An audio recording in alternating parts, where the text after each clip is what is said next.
Your brand may be staying on top of current trends, but are you agile enough to stay relevant, resilient, and successful as customers, competition, and the world continues to change at a breakneck pace? I'm thrilled to share the newly revised version of my first book, The Agile Brand. I'm calling it The Agile Brand Revisited. It's been updated to reflect our continually changing world, and it provides 7 principles that form the backbone of an agile brand, offering detailed insights and actionable steps for incorporating them into your business strategy. This is the book that started it all, and I'm excited to share it with you. It's now available in print and digital formats and available everywhere. Learn more by going to the Agile Brand Guide website at www.agilebrandguide.com. Welcome to Season 5 of The Agile Brand with Greg Kihlstrom, where we talk with enterprise and technology platform leaders about the people, processes, and platforms that make marketing and customer experience successful, scalable, and sustainable. This is what creates an agile brand. I'm your host, Greg Kihlstrom, advisor and consultant for Fortune 1000 marketing and CX leaders and teams as principal and chief strategist at GK5A, and best-selling author, keynote speaker, entrepreneur, and Agile certified coach.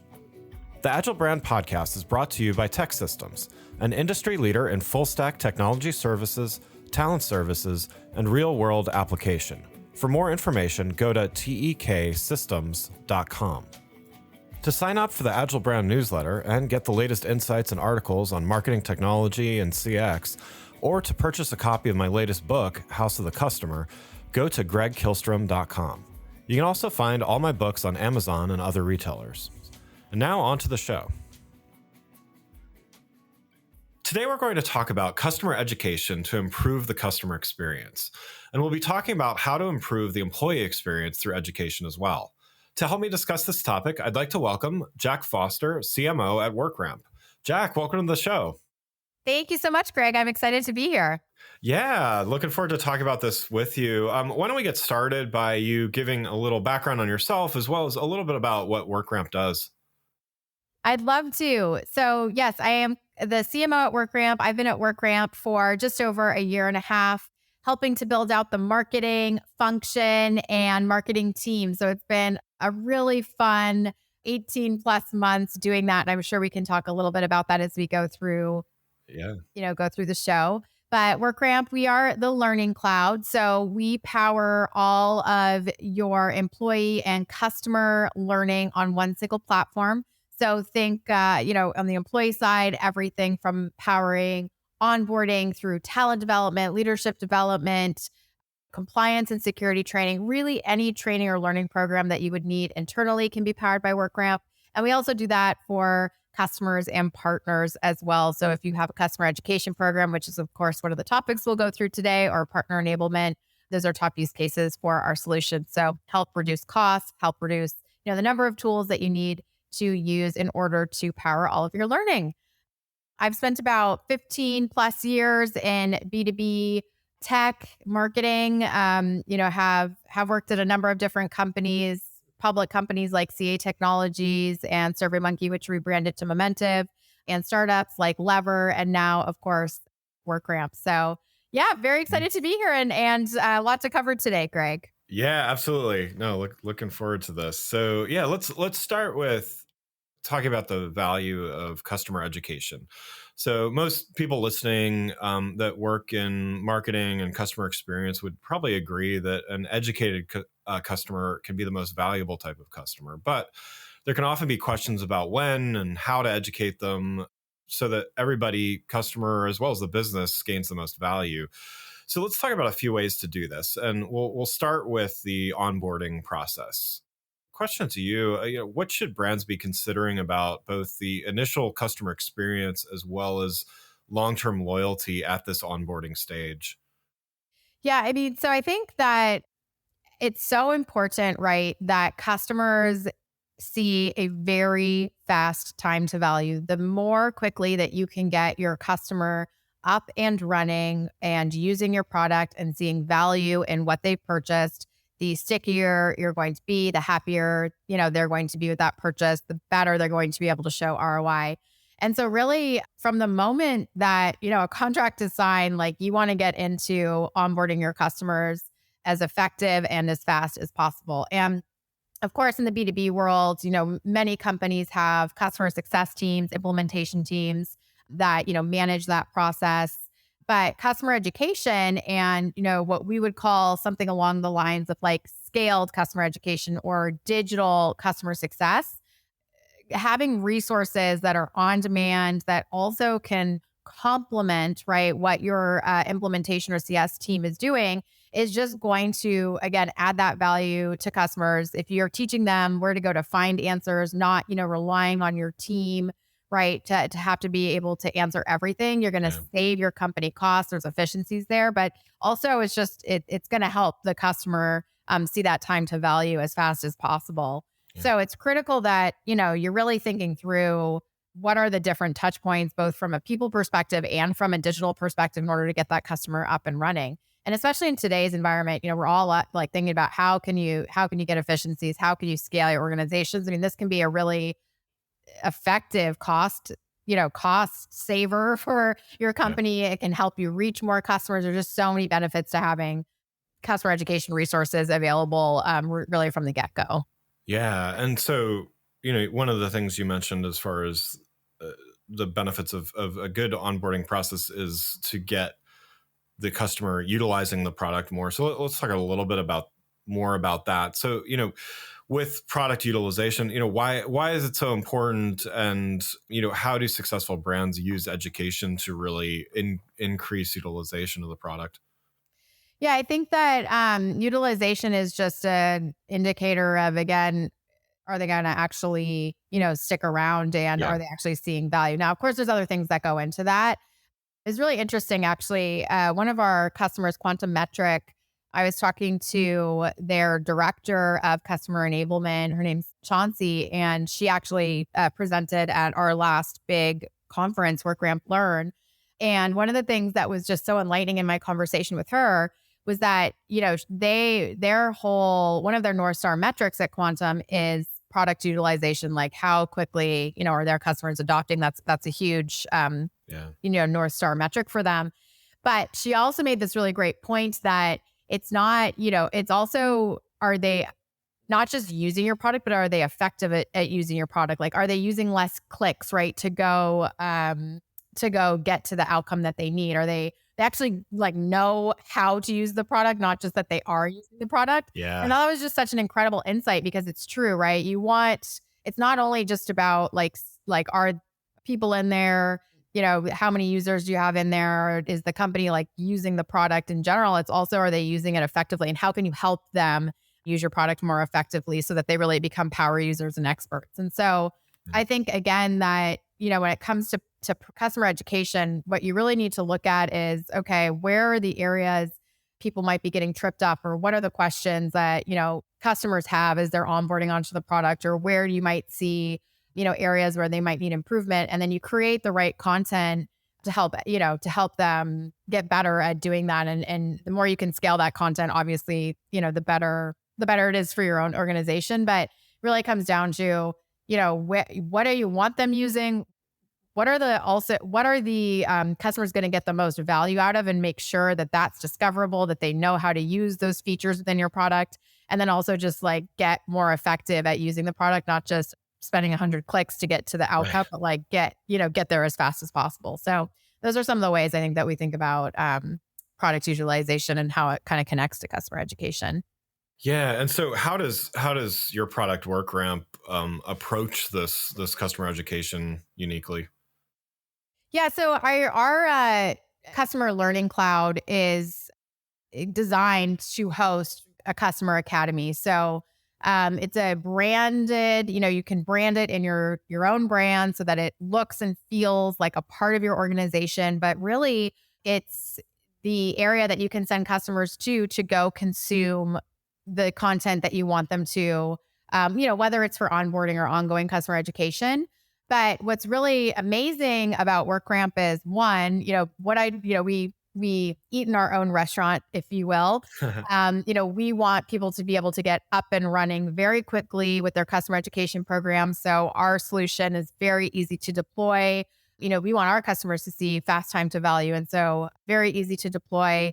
And then, another thing that's amazing about our product is that we know that people learn in different modalities, right? So some people, may like to learn from video. Some people may like to read. You want to be able to test people's knowledge, all of that functionality, really engaging the customer is a key part of how we've built our product. And so just, if you kind of like take a step back and think about like sometimes when you think about like training or, even that word, like you have to go do a training, so that might not always have the best connotation. People Right. sometimes kind of think of it as like, oh, this is a chore. This is a to do. I'm going to have to just like get a bunch of boring, content. We are trying to change that narrative, right, with our product and really create engaging learning experiences for customers. And so that's definitely a key differentiator in a way that we approach our product.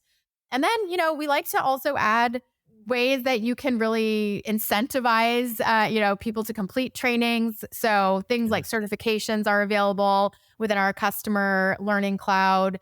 That those are, you can have like badges, for example, when someone completes a training, they're able to share on LinkedIn. There's fun components to it like that. And then just kind of taking a big step back. If you think about kind of learning programs on the whole and learning across an organization, a lot of times, this is why, we have an all-in-one solution for employees and customers. A lot of times the education that customers need is actually very similar content to the education that maybe your employees would need, Mm. right? Like think about an employee onboarding and sales. They need to get to know the product. There's a lot of crossover in terms of content, being able to use for both audiences. And so within Workramp, one of our big value propositions and differentiators is that by having all of your learning on one platform, you're able to use content across those audiences. So really saving time in that content creation process, which is a huge, Yeah. huge benefit to our customers. Yeah. No, that's good stuff. So how do you, I would imagine some of the things like the badges and certifications might be a metric to kind of see that, yes, people are progressing through, and, how else are you encouraging your customers to measure success with customer education? How do you recommend that they do that? Yeah, there's probably different buckets, right, that you can think about metrics. And so on the engagement side, of course, you're going to take a look at things like how many customers have enrolled in your, program in general, signed up for your customer education program. You could take a look at that as kind of a percentage of your customers on the whole. And, is that a metric that you're measuring more, looking at just like, Yeah. are we increasing basically the footprint within our customer base? And then there's like engagement metrics within the program itself. So, how many customers actually complete a training. You can also measure satisfaction, right? So, after they completed a training, what's their satisfaction rate? Yeah. And then, of course, you can start to get into more complex, I guess, or more longer term metrics. So things that we see our customers wanting to measure, like, okay, customers that have gone through, one or two more trainings, do we see an increase in product adoption, right? Kind of going back to what we were just talking about. Yeah. Yeah.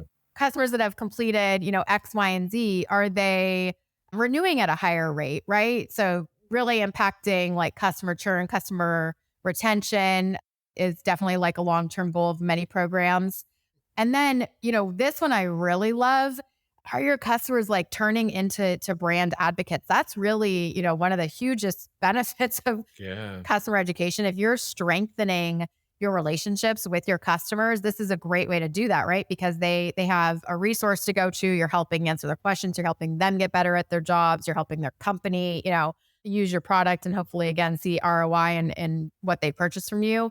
And so ultimately, like, are the customers that are engaged in your customer education program becoming advocates for you? That's really, I think, like, an aspirational and inspirational goal as well for many organizations.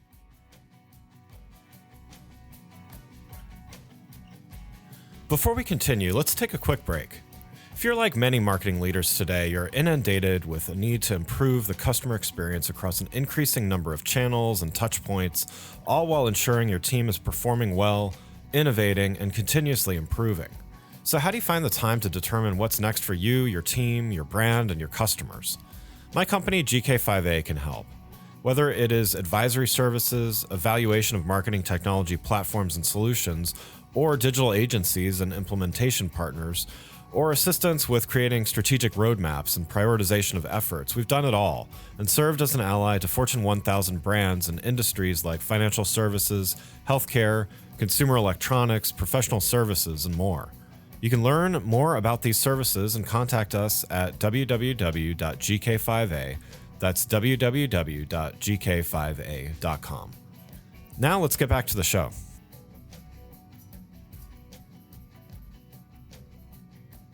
So let's switch gears for a minute here. And you had mentioned some of the whether it's content creation or some of the efficiencies gained when some of the content can actually apply to not only customers but also employees. So I wanted to talk about how education and education platforms like this can build high performance teams through leadership and employee development. So in a similar way as we approached talking through customers, let's start with the employee onboarding process, because that's a critical part in anyone who's ever started a new job knows onboarding can kind of make or break how you feel about the place that you work for. So what should managers and leaders keep in mind regarding employee onboarding and this education component?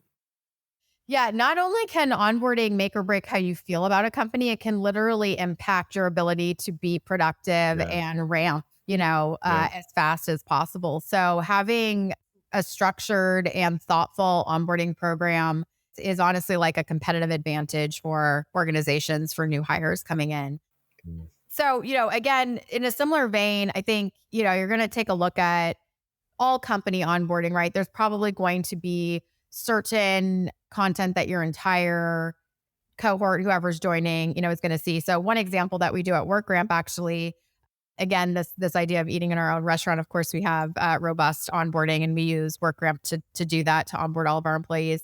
But I do for all of our new hire cohorts, a marketing overview, and we talk about where we sit in the market, competitive landscape, what is our marketing strategy, what are our priorities, right? And there's also Workramp guides, which using our products, where you can go get content on demand, kind of do it async in order to test your knowledge on some of these areas and just get up to speed. And so I think there's going to be that type of kind of blanket, if you will, or it's going to be relevant to everyone, where, people are just, of course, everyone wants to know what the marketing strategy is. And of course, there's going to be content like even, getting your IT and things set up that everyone's going to need to do. But then, of course, you're going to want to have role specific onboarding as well. So, again, huge use case for Workramp and our buyers is like sales enablement, revenue enablement, right? AEs are coming on board. They need to know how to sell the product. They need to know how to demo the product. You might want to do like a pitch certification so that, the manager and the leadership team feels confident that they're ready to go out and actually sell, and they know how to do that. And that can all be done, through Workramp and through having the right content set up. And so it just kind of goes back to, if you are investing in learning, it starts with the onboarding process and really carries through the entire employee life cycle. Yeah, yeah. So, I mean, as far as, so touched on the onboarding process and a little bit on the rest, but, as a leader in an organization, how should you be thinking about, using a tool like Workramp or, to educate, to keep those employees engaged. So, in other words, it's one thing and critical to get employees engaged from the beginning for all the reasons, everything from time to value for an employee, and also employee engagement. But how can education kind of continue that on and continue to create engagement for the employee, but also value for the business? So in today's world, it is critical that you're investing in your employees. It honestly, like, I know that we're not necessarily in the great resignation anymore, but like, if you think about what happened with the great resignation, people were just like, I'm going to go somewhere where I can like develop my career, where I'm going to get, Yeah. the advancement, the coaching, the upskilling that I need. And it's like table stakes now that you're investing in helping your employees, be high performing, but also advance their own personal skills. And Mm. so, I think that if you're not doing that, you're not going to be able to attract and retain top talent. And so, again, thinking through what are the experiences, the learning experiences, what are the skills that my employees need to learn, and putting out the right content, the right programming in order to help employees accelerate, in order to help them, up level where they need to. It is a benefit to the employee, but it is a benefit to the company because obviously the more you're investing, right, and helping your employees get better, the better your company is going to perform. And then also it helps you literally retain talent because, people will go somewhere else if they're not getting what they need out of your company. And so I think, again, back to kind of something I said earlier, I think, training and like employee education in the past, right, might have had this connotation around like, oh, I just got to do this like annoying training thing just, in order to whatever, in order to stay compliant at the organizational level. Now, programming and employee education, employee development, talent development is much more about like really helping up level skills and again advance the career. So it's just I think there's a huge shift. And I think honestly, like our we believe that the best companies grow through learning. And you can see it because look at we work with some of the best, companies out there, high growth companies out there, companies like Reddit, like Outreach, are in our customer base. And it's because they're investing in, their employees through the right type of learning and development program. So Yeah. Yeah. that's why it's Yeah. just so critical. And I think there's so many stats out there. I mean, gosh, I was just actually reading an article that said like 45% of employees said that they would stay at a company longer if they had the right talent and development opportunities. Like just goes back to that, retention of top talent, why you need to be doing this as well. Yeah, and I think that's where, and I've done some work in this space as well, and there's sort of that idea of intrinsic and extrinsic motivators, right? So the extrinsic stuff is like everybody needs a salary and they want bonuses and all those Yeah. things, but they're only beneficial to a point, and then they actually don't. They either don't work or sometimes they could even be counterintuitive, but there's a certain point where you kind of hit a wall, and you can keep giving people raises, but they're not really gonna do any better or be more engaged. Yet things like learning and even mentoring other people, and some of these other things, it doesn't always have to be altruism and volunteering for nonprofits. While those things are great, it can also be just what is my opportunity to grow and learn and accelerate my career, and Yep. and exactly what you're saying. If there's opportunity, there's more reason to stay there, right? So how do you recommend that?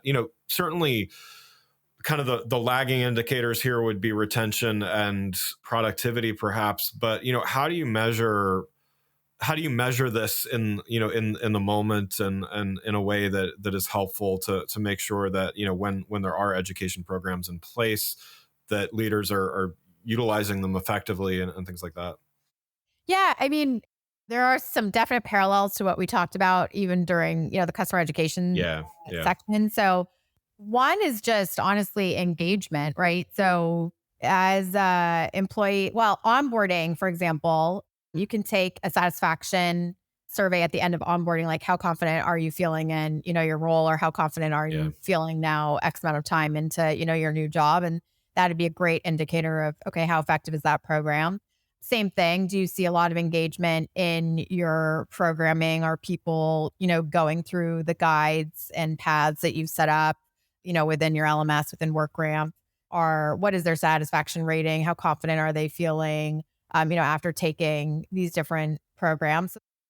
But then think about again, sales is like a really great example of where you can actually tie it to like a pretty solid business outcome. You can look right.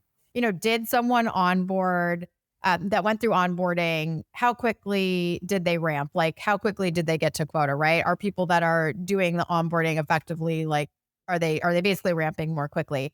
And then you can even do that ongoing if you're rolling out different programs. Again, thinking about like sales is a good example here. after they go through this training on the product, right? Like tying that back to their actual results. Of course, that's not the only factor in results, but like there's definitely correlation between, our people that are actually going through kind of these skill development courses or your development courses in general. Are they performing better, right? Yeah, yeah. And I think you can take moments too. Like if someone, for example, is promoted and they all of a sudden become a manager, they go through the manager training. What is in their next employee engagement survey? Like, how are they performing as a manager? Right. So there's definitely ways to tie basically these trainings to real business outcomes across the organization. And then, as you said, ultimately you can look at things like, did you improve your retainment on, your overall employee base? Another interesting one I think to look at is like internal mobility. So, Mm. if you're rolling out like skills programs and things like that, are people going into different functions within the organization? Things like that are kind of like longer term North Stars that, L&D and people teams can look at and tie back to their L&D programming and training. That's great. Yeah. Well, Jack, thanks for joining here. I've got one last question before we wrap up. You've given a lot of great advice already on both the employee side as well as the customer side. To kind of go back to the customer education topic for a second here, what's one piece of advice that you would have for brands that, they're listening to this today, they know they need to educate their customers better, but maybe not sure where to start? Where would you recommend they start? Start small. It's kind of like anything, right? You don't need to boil the ocean from the beginning. Of course, that can seem very overwhelming if you're, sitting there and thinking, oh my gosh, I need to roll out a huge customer academy that has all of this Yeah. content. And that's a very overwhelming feeling. But you know what? You can start small with customer education. You can roll out one course that might help. Again, let's take onboarding, might help your customers onboard faster, and then continue to build from there and really better understand what type of content where customers are having challenges and just build on it. You don't need to have everything figured out from the beginning. It's just like anything. It's not, it's worth just starting and getting some insights, getting some data, getting the qualitative feedback and building on it. Don't feel like it has to be this huge undertaking. And, we see it with our customers all the time. Like once you get started, you want to build on it because you can see how just effective it can be for your business in terms of strengthening customer relationships, again, reducing churn, expanding customers, being able to sell them more, and then ultimately, making those customers brand advocates. So start small and just get started is my big piece of advice. Nice. That's great. Well, again, I'd like to thank Jack Foster, CMO at Workramp, for joining the show. You can learn more about Jack and Workramp by following the links in the show notes. Thanks again for listening to the Agile Brand with Greg Kihlstrom podcast, brought to you by Tech Systems. If you enjoyed the show, please take a minute to subscribe on your podcast channel of choice and leave us a rating so that others can find the show more easily. You can access more episodes of the show at www.gregkihlstrom.com. That's GREGKIHLSTROM.com. To get a copy of my latest book, House of the Customer, visit my website, or you can find it on Amazon or other retailers. The Agile Brand is produced by Missing Link, a Latina-owned, strategy-driven, creatively fueled production co-op. From ideation to creation, they craft human connections through intelligent, engaging, and informative content. Until next time, stay agile.